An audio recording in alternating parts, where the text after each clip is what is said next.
এখন বাংলাদেশে আপনারা দেখেছেন অনেক বক্তারা রসুলকে আনইনটেক বলেছেন, রসুলের স্ত্রীকে রসুলের সামনে বেয়াদবি করেছেন।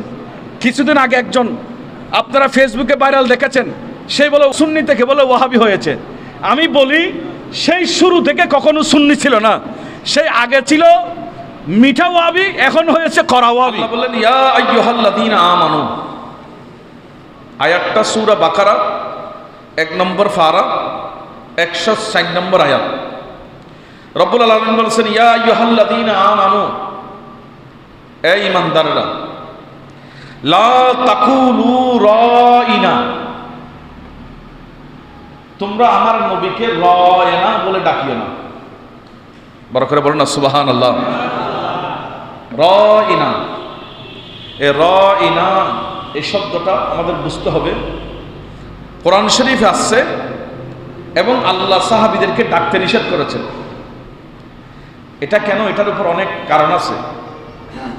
রসুল পাক রউফুর রহিম সাল্লাল্লাহু আলাইহি ওয়াসাল্লাম সাহাবীদেরকে নিয়ে দ্বীনের তালিম দিতেন, দ্বীন শিক্ষা দিতেন, ইসলাম শিক্ষা দিতেন।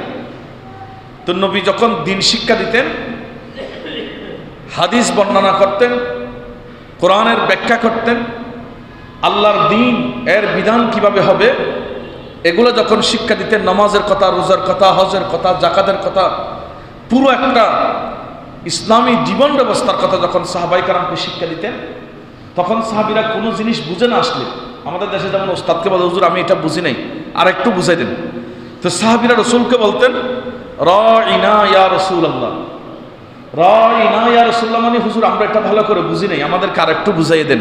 বড় করে বলেন না সুবহানাল্লাহ। সাহাবায়ে কেরাম আদবের সাথে, ভদ্রতার সাথে, নম্রতার সাথে আমাদের নবীকে প্রশ্ন করতেন রাইনা ইয়া রাসূলুল্লাহ, যে রসুল এটা আমি বুঝি নাই, কিংবা আমরা বুঝি নাই, ইয়া রাসূলুল্লাহ আমরা বুঝি নাই, আমাদেরকে একটু ভালো করে বুঝাই দেন। এই শব্দ রসুলের সাহাবীদের অন্তর ছিল আমার নবীকে ডেকে না বুঝলে বুঝেই নিয়ে। কিন্তু ইহুদিদের ভাষায় রাইনা শব্দটার অর্থ ছিল গালি দেয়া, এটার অর্থ ছিল খারাপ। সাহাবায়ে কেরাম যখন রায়না বলে ডাকতেন রসুলকে, তখন ইহুদি নাসারারা, ইসলামের দুশ্মনরা, নবীর দুশ্মনরা, আল্লাহর দুশ্মনরা, যাদের সাথে ইসলামের কোনো সম্পর্ক নাই, সেই ইহুদি এবং নাসারা, বিশেষ করে ইহুদির কথা তাফসীরের মধ্যে এসেছে, সেই ইহুদিরা আল্লাহর নবীকে রায়না বলতেছে। তার অর্থ ওদের ভিতরে নিয়ত ছিল রায়না বলে রসুলকে গালি দিয়া, বড় করে বলেন না নাউজুবিল্লাহ, রসুলের সাথে বেয়াদবি করা। এখন নবীর সাহাবার ভিতর হযরত সাদ ইবনে মুআয রাদিয়াল্লাহু তাআলা আনহু, উনি ইহুদিদের ভাষা জানতেন। যেমন আমাদের দেশের অনেক মুসলমান ভাইরা পাহাড়ি এলাকায় ব্যবসা বাণিজ্য করতে করতে পাহাড়িদের ভাষা জানেন, সাকমা ভাষায় কথা বলতে পারেন। এরকম অনেকগুলো ভাষা উনি জব্দ করেছেন, অনেক ভাষার জ্ঞান অর্জন করেছেন। বাংলাদেশের অনেক সাধারণ মানুষ বিদেশে গিয়ে সে আরবি ভাষায় কথা বলতেছে, উর্দু ভাষায় কথা বলতেছে, হ্যাঁ, বহুকে আমেরিকা গিয়ে এখানে কোনো লেখাপড়া জানে না, কিন্তু আমেরিকা থেকে এসে সে অনার্গল ইংরেজি বলতেছে। রসূল করিমের সাহাবা হযরত সাদ ইবনে মুআয, সাহাবীর সাথে কোনো তুলনা দেওয়া যায় না, আমি বুঝার জন্য কথাটা বললাম। হযরত সাদ ইবনে মুআয বললেন, যখন ওরা রায়না বললেন, তখন ওরা যখন একটু হেসে ঠাট্টা করে বলতেছেন, ওরা যখন একটু মন খারাপ করে রসূল পাককে গালি দেওয়ার উদ্দেশ্যে বলতেছেন, সাদ ইবনে মুআয রাদিয়াল্লাহু তাআলা আনহু উনি দাঁড়িয়ে গেলেন, বললেন খবরদার ইহুদিরা, তোমাদের গর্দান ফেলে দেবো আমার রসূলকে রায়না বললে তোমরা। কারণ ওদের ভিতরে সাহাবায়ে কেরাম রায়না বলতেন, সাহাবীদের দিলের ভিতর কি আছে এটাও আল্লাহ জানতেন। ইহুদিরা যে রায়না বলতেন এটাও কি জন্য বলতেন আল্লাহ জানতেন। সুবহানাল্লাহ বলবেন না? আমার আল্লাহ এগুলা সব জানতেন। এখন সাহাবীদের রায়না এটা ছিল আদব, ভদ্রতা, না বুঝলে বুঝে নেওয়ার জন্য। আর ওইদিকে কাফেরদের রায়না ছিল রসুল পাককে গালি দেওয়ার জন্য। দেখেন, নবীর সামনে বেয়াদবি করার জন্য ইহুদিরা, তাদের লক্ষ্য উদ্দেশ্য ছিল রায়না বলে রসুলকে গালি দিবে। কোরআনের আয়াত, এই শব্দ পৃথিবীতে কেউ না জানলো, কার অন্তরে কি আছে এগুলো তো আল্লাহ জানেন। কথা বলেন না, কে জানে? আল্লাহ জানে, এটা তো আল্লাহ ভালো জানেন। বলেন হুজুর এটারও কি দলিল আছে? তাহলে আপনি সহি মুসলিম শরীফ খুলেন, সিত্তার অন্যতম কিতাব সহি মুসলিম শরীফ যখন খুলবেন, সেখানে ৬,৪৩৭ নম্বর হাদিসটা যখন আপনি দেখবেন, এটা উসুল হাদিসের মানদণ্ডে সমস্ত মুহাদ্দিসিন কেরাম এই হাদিসটাকে সহি বলেছেন। সেখানে হাদিসে পাক আছে, আল্লাহর প্যারা রাসূল বলেছেন, আবু হুরায়রা হাদিস বর্ণনা করলেন, ইন্নাল্লাহা লা ইয়ানজুরু ইলা সুওয়ারিকুম ওয়া আমওয়ালিকুম। নবী বলতেছে, আল্লাহ কোনো মানুষ এর সূরত দেখেন না। সূরত মানে আকৃতি, অবয়ব। কার চেহারা সুন্দর, কার শরীর সুন্দর, কার ফাকরি সুন্দর, কার টুপি সুন্দর, কার দাড়ি সুন্দর, এটা আমার আল্লাহ চান না। সুন্দর দেখে মানুষকে মূল্যায়ন করেন না। আমরা তো এখন বিভিন্ন জায়গায় অনেক সময় সুন্দর দেখে মূল্যায়ন করি, নাহলে সম্পদ দেখে মূল্যায়ন করি।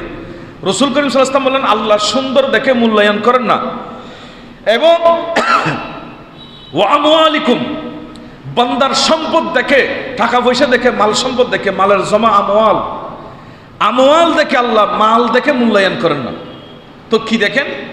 রাসূল করিম ব্যাখ্যা দিলেন, ওয়ালাকিন ইয়ানজুরু ইলা কুলুবিকুম ওয়া আমালিকুম। বলে আমার আল্লাহ দুটা জিনিস বান্দার দেখে। একটা হচ্ছে ইলা কুলুবিকুম, কার কলবে, কার অন্তরে কি আছে, কে অন্তরে কি নিয়ে কোন কাজ করেছে, কি আল্লাহকে রাজি করার জন্য করছে, নাকি সেই মানুষকে দেখানোর জন্য করেছে। পৃথিবীতে কেউ না জানলো, রাসূল বলছে, ওয়ালাকিন ইয়ানজুরু ইলা কুলুবিকুম, তোমার অন্তরের খবর রাখেন আমার আল্লাহ। কথা বলেন না, অন্তরের খবর রাখে কে? আল্লাহ অন্তরের খবর রাখেন, অন্তর জামি, অন্তরের সবকিছু জানেন। এবং ওয়া আমালিকুম, তো আমালিকুম মানে আমালিকুম মানে এখানে হবে আমালে সালেহা। তোমরা কে ভালো কাজ করো, কে খারাপ কাজ করো, সব আল্লাহ দেখেন। বিশেষ করে তোমাকে মূল্যায়ন করবে আই আমালে সালেহা। তোমার ওই আমালে সালেহা দেখলে তখন আল্লাহ তোমাকে মূল্যায়ন করবে। বড় করে বলেন না সুবহানাল্লাহ। প্যারা হাজিরিন, কথা বুঝতে চেয়েছি, ইহুদিরাও রাসূলের কাছে এসেছে, সাহাবীরাও রাসূলের কাছে এসেছে, কিন্তু ইহুদিরা এসেছে বেয়াদবি করার জন্য, আর সাহাবীরা এসেছে আমার নবীকে ভালোবাসা দেখানোর জন্য, রাসূলের কাছ থেকে দ্বীন শিক্ষা অর্জন করার জন্য, ধর্ম শিক্ষার জন্য। তো ওরা এসে বললেন, ইয়া রাসূলুল্লাহ, রাইনা ইয়া রাসূলুল্লাহ, হুজুর আমাদেরকে আর একটু বুঝাই দেন, আমরা এই হাদিসটা বুঝি নাই, আমরা দ্বীনের এই বিষয়টা বুঝি নাই। আর ইহুদিরা বললেন রাইনা, বলে রাসূলকে গালি দিলেন। আল্লাহ রাব্বুল আলামিন বললেন, এই সাহাবীরা, এই শব্দের যখন দুটো, একটা গালি আছে আর একটা প্রশ্ন করা আছে বা দেখতে বলা আছে, সাহাবীরা তোমরা একটা কাজ করো, লা তাকুলু রায়না, আজকে তোমরা রাসূলকে রায়না বলে ডাকিও না। তো ইয়া রাসূলুল্লাহ কি ডাকবো? বললেন তোমরা ডাকবে ওয়াকুলু উনজুরনা ওয়াসমাউ, বলো উনজুরনা ইয়া রাসূলুল্লাহ, রাসূল আমাদেরকে একটু দেখেন, এবং ওয়াসমাউ, আমাদের কথাগুলো একটু শ্রবণ করুন, আমরা আপনাকে কি বুঝাতে চাচ্ছি। বড় করে বলুন না সুবহানাল্লাহ। ভাষা পর্যন্ত শেষ করে দিয়েছে আমার আল্লাহ। যে ভাষার মধ্যে একটু করে রাসূলের শানে গুস্তাখি হয়েছে, বেয়াদবি হয়েছে, সে কারণে পুরা কমপ্লিট ভাষা পর্যন্ত পরিবর্তন করে দিয়েছে, যে রায়না বলা যাবে না, কিয়ামত পর্যন্ত সমস্ত মানুষের জন্য নিষিদ্ধ ঘোষণা করা হলো। বরং তোমরা বলো উনজুরনা। তো উনজুরনা এটা শিখাই আমর, উনজুরনা আমর হাজির, বলো যে তোমরা এভাবে বলো উনজুরনা ইয়া রাসূলুল্লাহ, হে রাসূল আমাদেরকে দেখুন।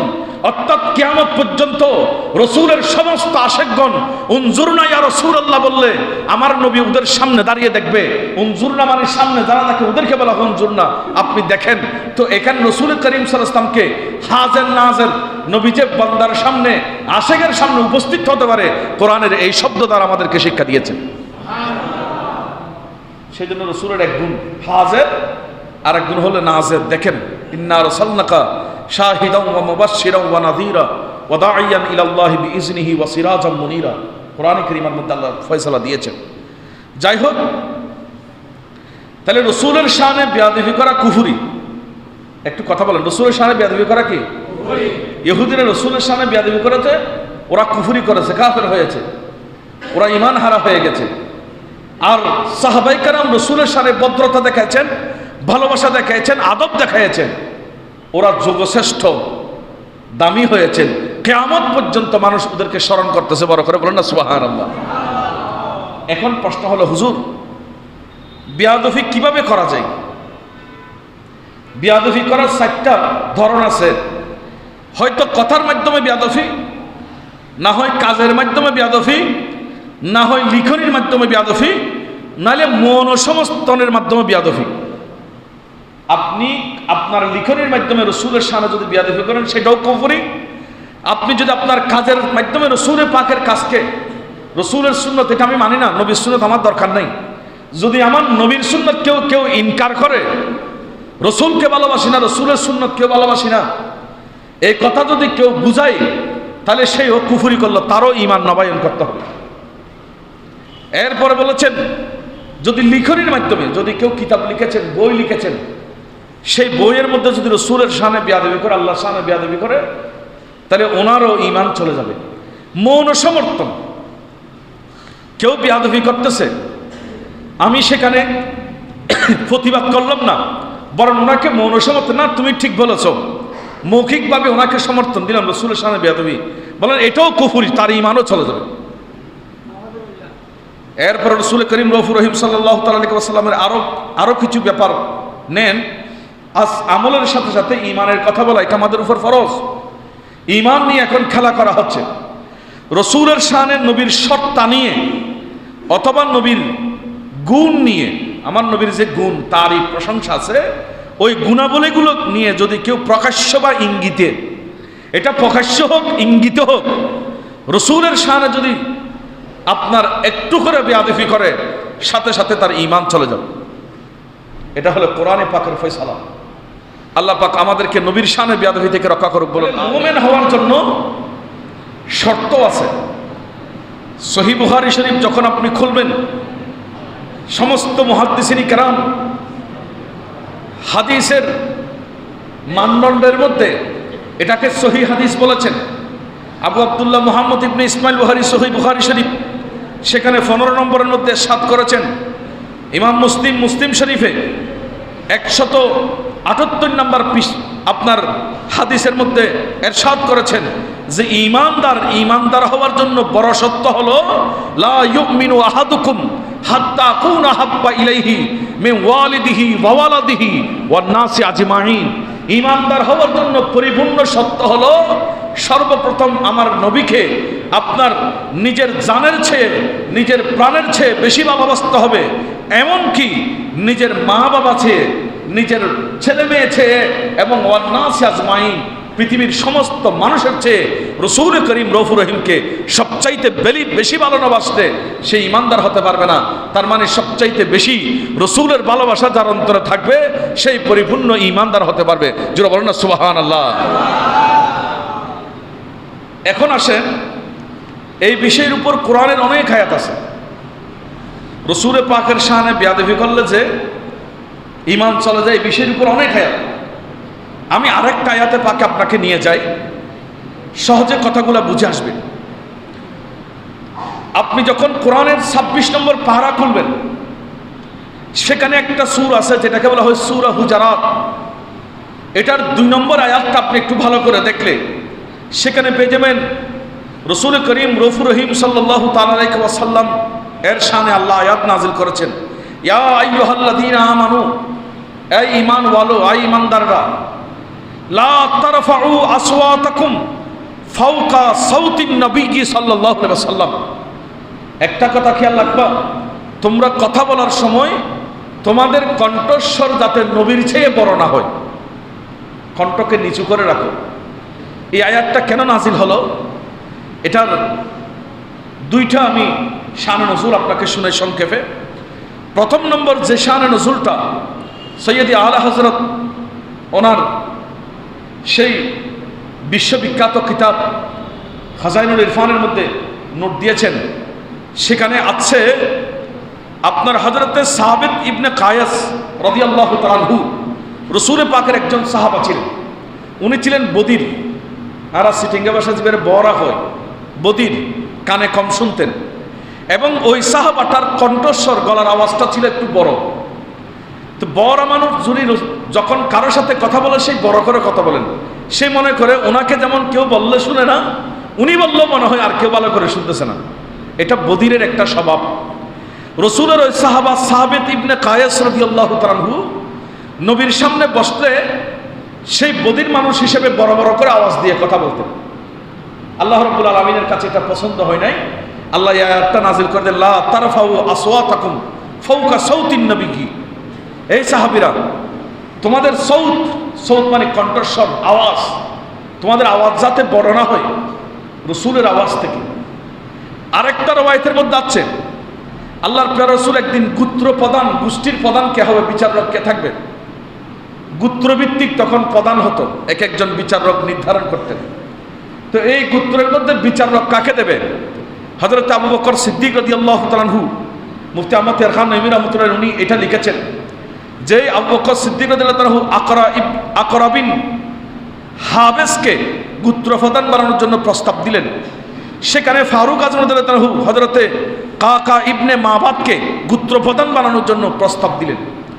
দুই প্রস্তাবের মধ্যে যখন কথা আসলো, দুজন কথা বলতেছে, ফারুক আযমও কথা বলতেছে, হযরতে সিদ্দিক আকবরও কথা বলতেছে।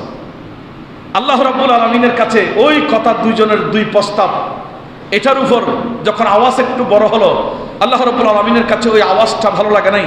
রব্বুল আলামিন সাথে সাথে আয়াত নাযিল করে দিলেন যে আইয়ুহাল্লাযীনা আমানু লা তারফাউ আসওয়াতাকুম ফাওকা সাউতিন নবিয়্যি। এই খবরদার সিদ্দিক আকবর, ফারুক আযম, তোমরা তোমাদের প্রস্তাব বন্ধ করো, রসুলের সামনে প্রস্তাব নিয়ে বেশি কথা বলা যাবে না, তোমরা স্টপ করে দাও। সেদিন থেকে ফারুক আযম, সিদ্দিক আকবর আর কোনোদিন আমার নবীর সামনে বড় আওয়াজে কথা বলে নাই। এবং দেখা যাচ্ছে, কারণ ওরা তো সর্বোচ্চ আদব করতেন রসুলের প্রতি, এটা এমনি কথা বলেছেন, কিন্তু আল্লাহর কাছে ওই এমনি প্রস্তাব দিয়েছেন, সেটাও আল্লাহ বলছে না, সেটাও দেওয়া যাবে না, সেটাও নীরব নিস্তব্ধ থাকো। কারণ পৃথিবীতে ফারুক আযম যে আদব দেখাইছেন, সিদ্দিক আকবর যে আদব দেখাইছেন, এই আদব আর কেউ দেখাইতে পারবে না। ওরা আমার নবীর প্রতি সর্বোচ্চ আদব দেখাইতেন।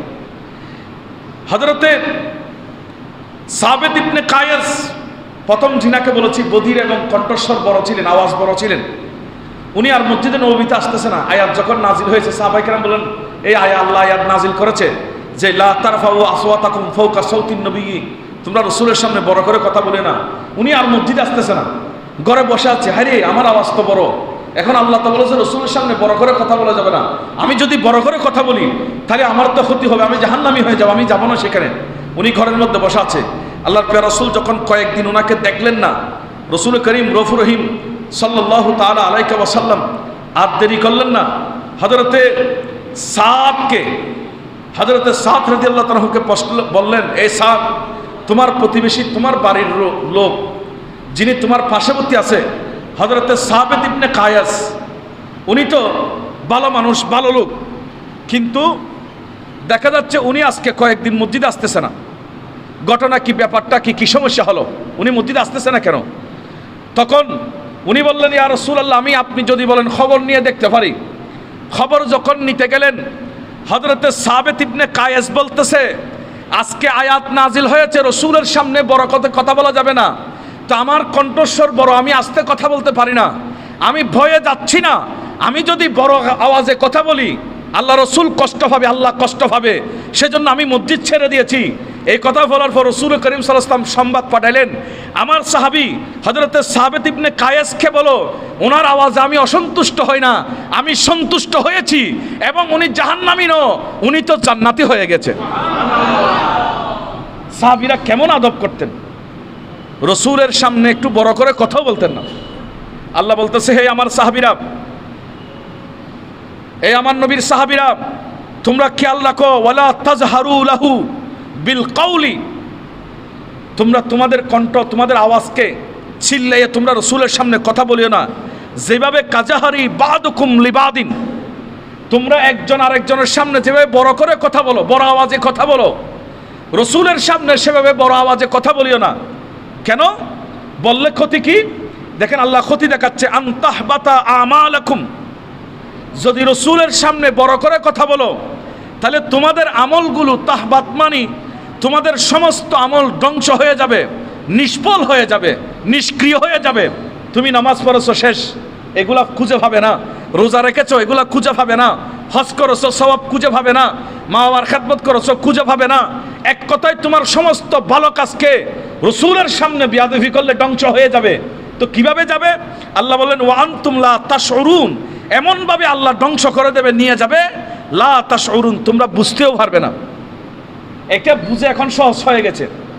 রবি কোম্পানি আমাদেরকে এই আয়াতের অর্থ বুঝে দিয়েছে। কীভাবে দেখেন, অনেক সময় দেখে অনেক ভাইরা মোবাইলে টাকা পড়াচ্ছে 50 টাকা, 100 টাকা, 200 টাকা। রাত্রে বললো, সকালবেলা ঘুম থেকে উঠে দেখতেছে 200 টাকার মধ্যে আর আছে মাত্র 50 টাকা। কিনে 150 টাকা গেল কই? বলেছেন এটা কেটে ফেলছে অফিসে। তো অফিসে কেটে ফেলতো, তুমি জানো না? বলো আমি জানি না।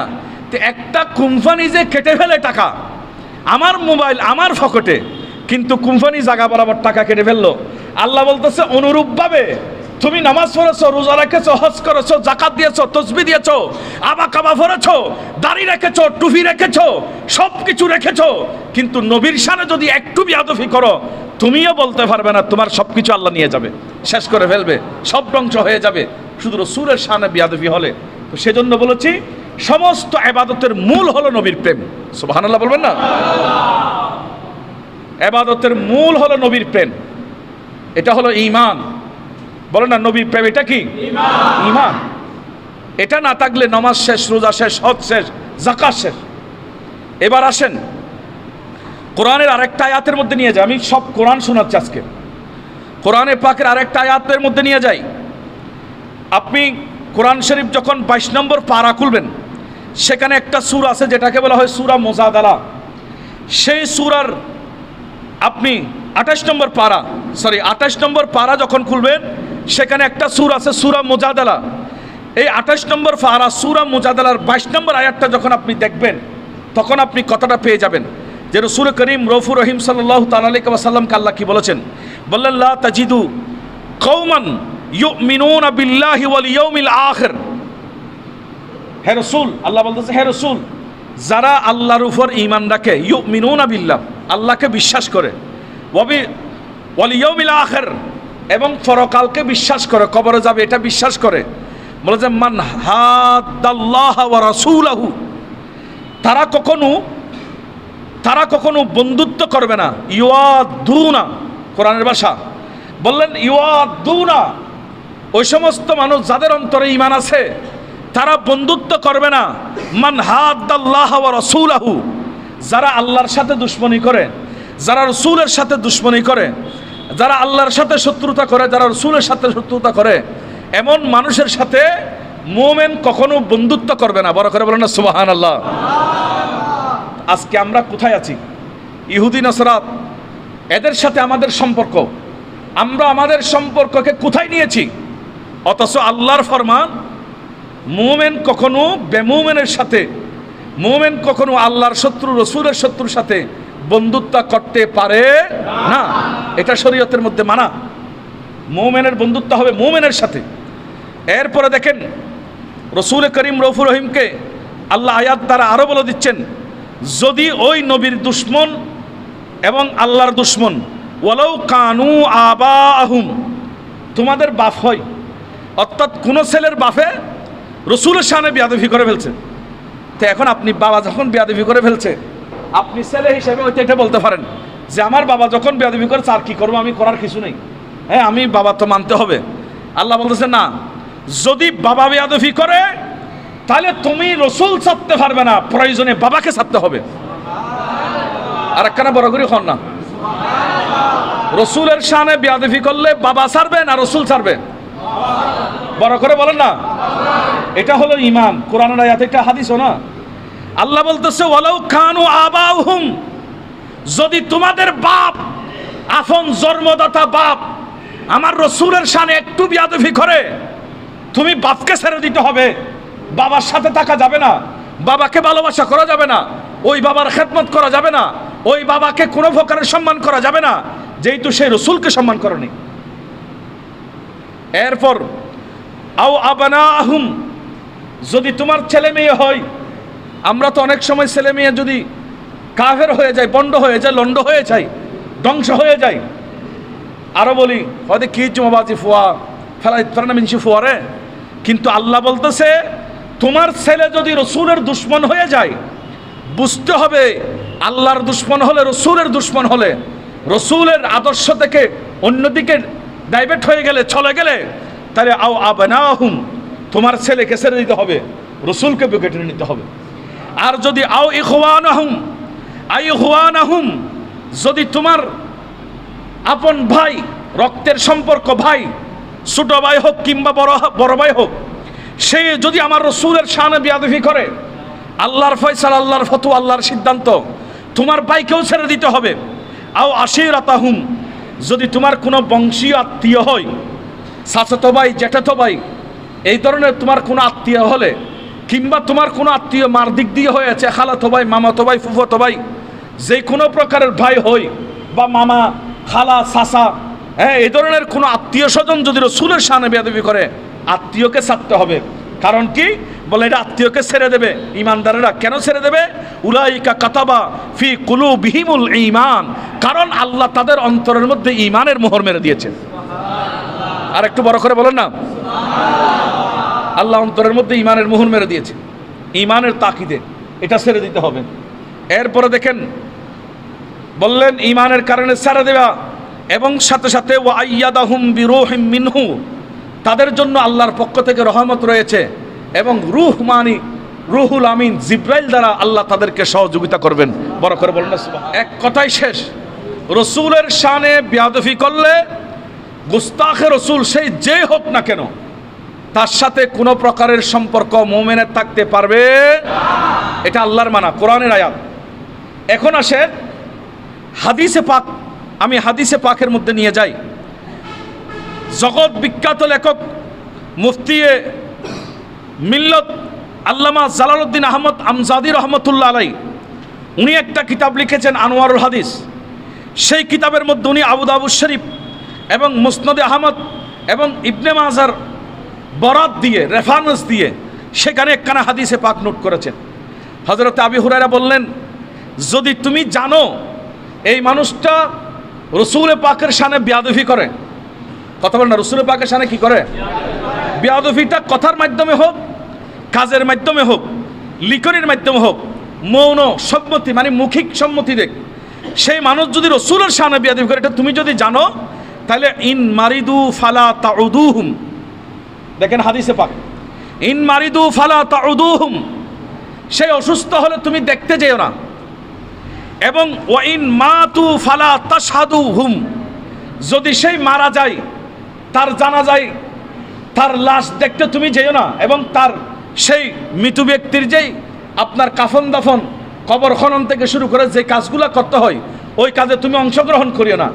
তুমি জানো রসুলের দুশ্মন, উনি রসুলের শানে বেয়াদবি করেছে, লিখনের মাধ্যমে, বক্তব্যের মাধ্যমে, কথার মাধ্যমে, সেই যদি মারা যায়, তার জানাজার কোনো কাজের মধ্যে তুমি অংশগ্রহণ করবে না। এবং ওয়াইন লাকিতুমুহুম ফালা তুসাল্লিমু আলাইহিম, যদি সেই নবীর দুশ্মনের সাথে তোমার দেখা হয়, ফালা তুসাল্লিমু আলাইহিম, সেই ইহুদি নাসারার সাথে তোমার সাথে কোনো সালাম বিনিময় করা যাবে না, তাকে সালাম দেওয়া যাবে না। এবং ওয়ালা তুজালিসুহুম, তার সাথে কোনো বৈঠকে বসা যাবে না। ওয়ালা তুশারিবুহুম, তার সাথে খানাফিনা পান করা যাবে না, কোনো পানীয় জিনিস পান করা যাবে না। ওয়ালা তোয়াকিলুহুম, তার সাথে খানা খাওয়া যাবে না। ওয়ালা তুনাকিহুহুম, এবং তার সাথে বিবাহ বন্ধনে আবদ্ধ হওয়া যাবে না। ওয়ালা তুসাল্লু আলাইহিম, তার জানাজার নামাজ পড়া যাবে না। ওয়ালা তুসাল্লু মাহুম, তার পিছনে নামাজ পড়া যাবে না। বড় করে বলেন সুবহানাল্লাহ। দেখেন রসুলের পাক স্পষ্ট বলে দিয়েছেন, 9টা কথা বলেছেন রসুল। একটু সবাই কথা বলেন, কয়টা কথা? 9টা কথা। যিনি রসুলের শানে বেয়াদবি করবেন, এটা কথার মাধ্যমে হোক, কাজের মাধ্যমে হোক, লিখনের মাধ্যমে হোক, মৌখিক সম্মতির মাধ্যমে হোক, তার সাথে কোনো প্রকারের লেনদেন করা যাবে না। এটা শরীয়তের মধ্যে মানা, কোরআন হাদিসে মানা। এই মানা যদি কেউ না শুনে, তাহলে সেই ঈমানহারা হয়ে কবরে যেতে হবে, জাহান্নামে সারা জীবন জ্বলতে হবে। তো সেজন্য রসুলের পাকের ফরমান, 1 নম্বর কথা, সেই মানুষ যদি মারা যায়, তাহলে তার জানাজায় যাওয়া যাবে না। সেই মানুষ অসুস্থ হলে তাকে দেখতে যাওয়া যাবে না। সেই মানুষ যদি রাস্তায় দেখা হয়, সালাম দেওয়া যাবে না, তার সাথে বসা যাবে না। এবং রসুল বলেন, তার সাথে পান করা যাবে না, তার সাথে খাওয়া যাবে না, তার সাথে বিবাহ বন্ধনে আবদ্ধ হওয়া যাবে না, তার পিছনে নামাজ পড়া যাবে না, এবং তার জানাজা পড়া যাবে না, তার জানাজায় সহযোগিতা করা যাবে না। যদি কেউ করে, এটার ব্যাপারে সিদ্ধান্ত কি? সহিহ ইবনে মাজার হাদিস, আল্লামা মুফতি জালালউদ্দিন আহমদ আমজাদি রহমতুল্লাহ আনোয়ার হাদিসের মধ্যে এই হাদিসটা এনেছেন, যদি কেউ সম্পর্ক রাখে লা ইয়াকবালুল্লাহু সাহিবুল বিদআতি, এই ধরনের বেদাতি, এই ধরনের খারাপ মানুষ, নিকৃষ্ট মানুষ যারা এগুলা করে, রাসূলের শানে বেয়াদবি করে, বলে তাদের ব্যাপারে সিদ্ধান্ত হলো তারা সৌমান নামাজ পড়বে, লা ইয়াকবালুল্লাহ, আল্লাহ কবুল করবে না, সৌমান তাদের কোনো রোজা আল্লাহ কবুল করবে না, ওয়ালা সালাতান তাদের নামাজ আল্লাহ কবুল করবে না, ওয়ালা সাদাকাতান তাদের দান দক্ষিণ আল্লাহ কবুল করবে না, ওয়ালা হজ্জাতান তাদের হজ কবুল করবে না, ওয়ালা উমরাতান তাদের উমরা করলে উমরা কবুল করবে না, ওয়ালা জিহাদান তারা জেহাদের ময়দানে গেলে জেহাদ আল্লাহ কবুল করবে না, ওয়ালা সরফান ওয়ালা আদালান নফল বলেন ফরজ বলেন কোনো ইবাদত আল্লাহ কবুল করবে না। তো সেজন্য বলেছি নবীর সাথে বেয়াদবি যে করুক, এটা বাবা হলো আমার সার সাথে সম্পর্ক রাখার কোনো সুযোগ নাই। একটু সবাই চিল্লে বলেন, সম্পর্ক রাখার কোনো সুযোগ নাই। দুশ্মনের রাসূলের সাথে সম্পর্ক রাখলে দুনিয়াও শেষ, আখিরাতও শেষ। এটা কোরআন এবং হাদিস দ্বারা আমি বলেছি অনেক কথা। আল্লাহ পাক আমাদেরকে সেই বিষয়গুলো মাথায় রেখে জীবন পরিচালনা করার তৌফিক দান করুন। আপনি কেন এটা আমার দেখার বিষয় নয়। আপনি আল্লামা হন, আপনি মুফতি হন, মুহাদ্দিস হন, আপনি ডাক্তার হন, মাস্টার হন, প্রফেসর হন, প্রিন্সিপাল হন, আপনি দেশের নেতা হন, প্রেসিডেন্ট হন, মন্ত্রী হন, আপনি যেই হন না কেন, যেই মুহূর্তে আপনি রাসূলের শানে বেয়াদবি করবেন, যেই মুহূর্তে আপনি আল্লাহর বিরুদ্ধে আইন পাশ করবেন, সেই মুহূর্তে আপনার সাথে সম্পর্ক রাখার কোনো সুযোগ নাই। যদি আপনার ভিতরে ঈমান থাকে আপনি সম্পর্ক রাখতে পারবেন না। আর যদি ঈমানদার না হয়, বেঈমান হয়, তার ব্যাপারে কোনো হুকুম নাই। সে তো এন্তেকালের পর ফিনারে জাহান্নামা খালিদিন আবাদা, স্থায়ীভাবে জাহান্নামে চলে যাবে। তো এটা আমাদের করার কিছু নাই। সেজন্য আমি আমার পরিবার নীতি, আমার সমাজনীতি, আমার রাজনীতি, আমার ক্ষেত খামারের কাজ থেকে শুরু করে, বিবাহ শাদী থেকে শুরু করে, আমার ছেলে মেয়ে লালন পালন থেকে শুরু করে যতগুলো কাজ আছে, আমরা একজন মুসলিম পরিবার হিসেবে আমার সমস্ত কাজ হবে আমার নবীর আদর্শ অনুযায়ী। কথা বলেন না, ঠিক কিনা? নবীর আদর্শের বাইরে কাজ করলে তাহলে মনে করতে হয় আমার জন্য বিপদ আছে। গণ্ডির বাইরে যাওয়া যাবে না। মুসলমানের একটা গণ্ডি আছে, গণ্ডির বাইরে যাওয়া যাবে না। সাবধান, সতর্ক। আল্লাহ পাক আমাদেরকে রসুল পাকের সেই প্রেম মহব্বত ভালোবাসা নিয়ে বেঁচে থাকার সেই তৌফিক দান করে, বলুন আমিন। আর একটা কথা মনে রাখতে হবে, সেই যত বড় শিক্ষিত হোক না কেন, যত বড় পদের মালিক হোক না কেন, যত বড় টাকার মালিক হোক না কেন, সে যদি আমার রসুলের শানে বেয়াদবি করে, তার জায়গা আমার কাছে আমার জুতার তলার নিচে। আর যদি একজন কুলি মুসি সে দর্জি কাজ করে, কিংবা সেই মুসি মানুষের জুতা সেলাই করে, কিংবা সে একজন সুইফার মানুষের বাথরুম পায়খানা পরিষ্কার করে, সে যদি আমার রসুলের আশেক হয়, তার জায়গা আমার আপনার কাছে থাকতে হবে আমার মাথার উপর। কথা বলেন না, ঠিক না? এটাই হচ্ছে রসুল পাকের আদর্শ, সাহাবাই কেরামের আদর্শ। এটাই হলো আমাদের মুমিনদের নীতি নৈতিকতা। আমি বলবো, আজকে আমি একটা বিষয় আলোচনা করেছি, রসুলের শানে বেয়াদবি করা এটা কুফরি। কথা বলেন না, রসুলের শানে বেয়াদবি করা এটা কি কুফরি? এটা যে করুক, আমার নবীর শানে একটু বেয়াদবি করে, এটা কথার মাধ্যমে হোক, কাজের মাধ্যমে হোক, বলেন না, কথার মাধ্যমে হোক, কাজের মাধ্যমে হোক, কিংবা লিখনির মাধ্যমে হোক, কিতাব লিখে হোক, এবং মৌন সমর্থন। কেউ রসুলের সামনে বেয়াদবি করতেছে, রসুলকে আপনার বিভিন্ন ধরনের মন্তব্য করতেছে, রসুল, হ্যাঁ, এখন বাংলাদেশে আপনারা দেখেছেন অনেক বক্তারা রসুলকে আনইনটেক বলেছেন, রসুলের স্ত্রীকে রসুলের সামনে বেয়াদবি করেছেন। কিছুদিন আগে একজন আপনারা ফেসবুকে ভাইরাল দেখেছেন, সে বলে ওয়াহাবি থেকে সুন্নি থেকে বলে ওয়াহাবি হয়েছে। আমি বলি, সেই শুরু থেকে কখনো সুন্নি ছিল না, সেই আগে ছিল মিঠা ওয়াহাবি, এখন হয়েছে কড়া ওয়াহাবি। ওয়াহাবি থেকে ওয়াহাবি হয়েছে, কারণ সে নিজে বলেছে এটা। উনি বলেছেন মুস্তাকুন নবী আমার উস্তাদ, তাহলে মুস্তাকুন নবী তো সেই নামগড়া ওয়াহাবি, সেটা যখন তোমার উস্তাদ, তাহলে তুমি আগেও কি ছিলা? এ কথা বলেন না, সে আগেও কি ছিল? সেই এখন ওয়াহাবিদের সেই মঞ্চে গিয়ে সেই বলতেছে আমি সাফার জুড়ে মোনাজারা করেছি। তার কাছে বলে কোনো দলিল ছিল না, সাফার জুড়ে করেছে। সাফা মানে গালের জুড়ে, মুখের জুড়ে। আমরা সিটিংয়ে বসে যে কথা গালের জুড়ে বেং করতে পারে, মুখের জুড়ে। এখন আমার প্রশ্ন হলো, আমাদের দেশে যারা কওমি আকীদা বিশ্বাস করেন, কি ভাই আপনাদের কি মাথায় কিছু নাই? আপনাদেরকে তো উনি ধ্বংস করে দিয়েছে। উনি বলতেছে সাফার জুড়ে মোনাজারা করেছে, তার মানে ওনার গালের সাথে আপনারা পারেন নাই, দলিলের সাথে কোথায় পারবেন? উনি তো আপনাদের ইজ্জত শেষ করে দিয়েছে। কথা বলেন না, ঠিক না? উনি তো আপনাদের ইজ্জত শেষ করে দিয়েছে, সাফার জুড়ে বলে মোনাজারা। আমি বলবো সুন্নিরা সাফার জুড়ে নাও, সুন্নিরা মুনাজারা করে দলিলের জুড়ে। কথা বলেন ঠিক কিনা? এটা তো স্পষ্ট দলিল। আমি তো অসংখ্য দলিল আপনাদেরকে শুনিয়েছি। মিলাদের উপর, আপনার হাজের নাজেরের উপর, এলমে গায়েবের উপর, আমাদের যতগুলো আকীদা আছে সমস্ত আকীদার উপর কোরআন হাদিসের অকাট্য দলিল আছে। তো তুমি মৌলবী যেমন, তোমার ফরজ এমন, তোমার গালত এমন, তুমি গিয়ে কমিদেরকে বেইজ্জত করলে এটা ইজ্জত নাই। আল্লাহ তোমাকে হেদায়েত দান করুক, আমরা দোয়া করি। আল্লাহ আমাদের সকল মুসল্লিকে আহলে সুন্নাত ওয়াল জামাতের উপর ইস্তেকামত থাকার তৌফিক দান করুক। তার খেয়াল রাখবেন, আহলে সুন্নাত ওয়াল জামাতের যে আকীদা আমরা লালন করি, এটা বিন্দুমাত্র রসুলের শানে বেয়াদফি কোথাও কেউ দেখাইতে পারবে না। বিন্দুমাত্র রসুলের শানে কোনো বেয়াদফি কেউ দেখাইতে পারবে না। সেজন্য আমরা এটার উপর ইস্তেকামত আছি। আল্লাহ আমাদেরকে ইস্তেকামত রাখুক এবং আমাদের ছেলে মেয়েদেরকে ইস্তেকামত রাখুক।